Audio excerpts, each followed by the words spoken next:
Eagles is my name. My family is one of the oldest in the land. We have lived here, inside the walls of this great house, for many hundreds of years. I sometimes walk through its silent rooms. Each one is richly decorated by the hands of only the finest workmen. But my favorite has always been the library.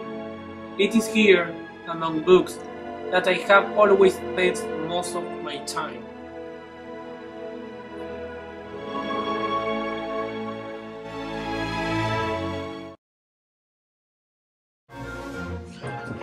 My mother died in the library. I was born here.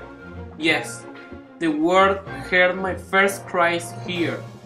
And these walls, the books that stand alone, they are among the first things I can remember in my life.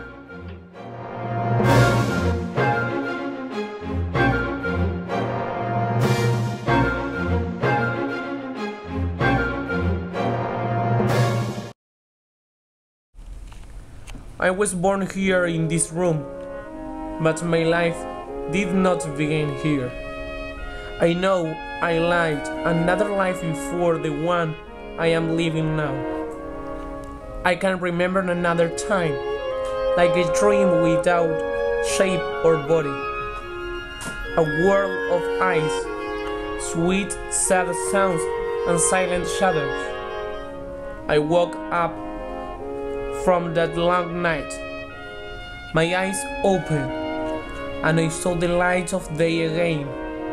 Here, in this room full of thoughts and dreams.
Berenice and I were cousins.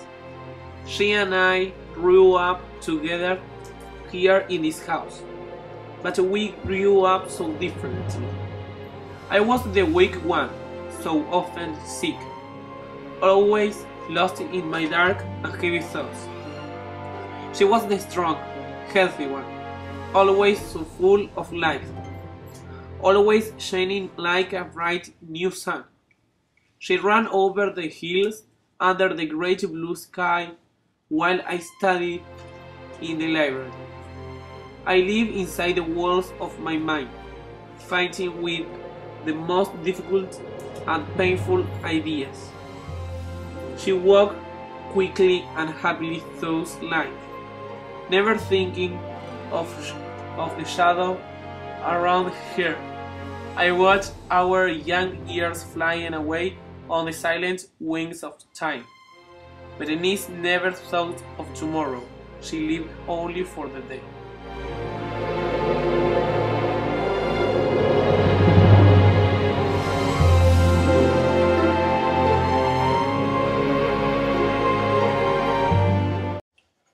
Her bright young days ended when an illness, a terrible illness, came down on her like a sudden storm. I watched the dark cloud pass over here. I saw it change her body and mind completely. The cloud came and went, leaving someone I did not know. Who was the sad person I saw now? Where was my Berenice, the Berenice I once knew? This first illness caused several other illnesses to follow. One of these was a very unusual type of epilepsy. The epilepsy often ended with her going into a kind of very deep sleep. Often she woke up from the sleep suddenly as the epilepsy began. She would just get up again as if nothing was wrong. My illness began to get worse. I felt it growing stronger day by day. It was an illness of the mind. I can only describe it was a type of monomania. I often lost myself for hours, deep in thought about something so unimportant that it seemed funny afterwards. But I am afraid it may be impossible to describe how fully I could lose myself in the useless study of even the simplest or most ordinary object. I always lost all idea of myself, all idea of time, of movement, even of being alive.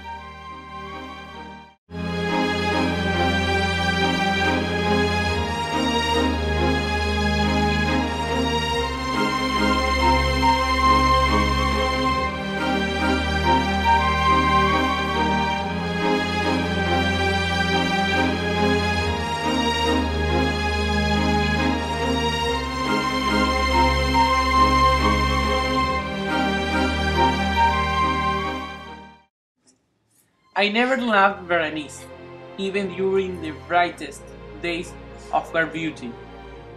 I never saw my Berenice as a living Berenice. For me, Berenice was a Berenice in a dream. She was not a person of this world.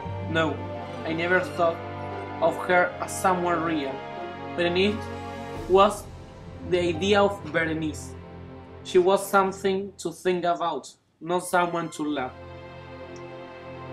Now there was nothing left on the Berenice I once knew.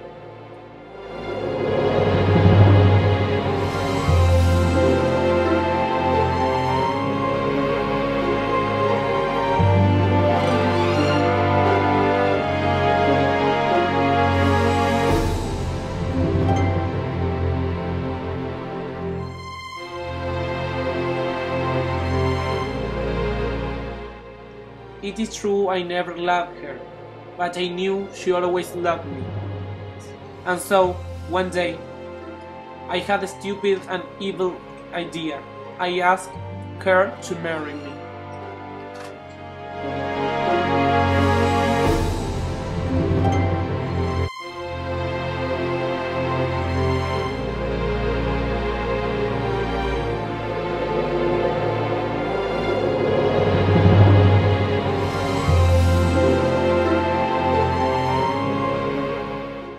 I heard voices and more cries of sadness and pain. I got up and opened the door of the library. A servant girl was standing outside crying. "Your cousin, sir," she began. "It was her epilepsy, sir. She died this morning. We are ready to bury her now," said the girl. I found myself walking up alone in the library again. I thought that I could remember unpleasant and exciting dreams, but I did not know what they were. It was midnight. They buried Berenice soon after that, I told myself again and again, but I could only half remember the hours since then, hours full of a terrible and no horror. I knew something happened during the night, but I could not remember what it was. Those hours of the night were like a page of strange writing that I could not understand.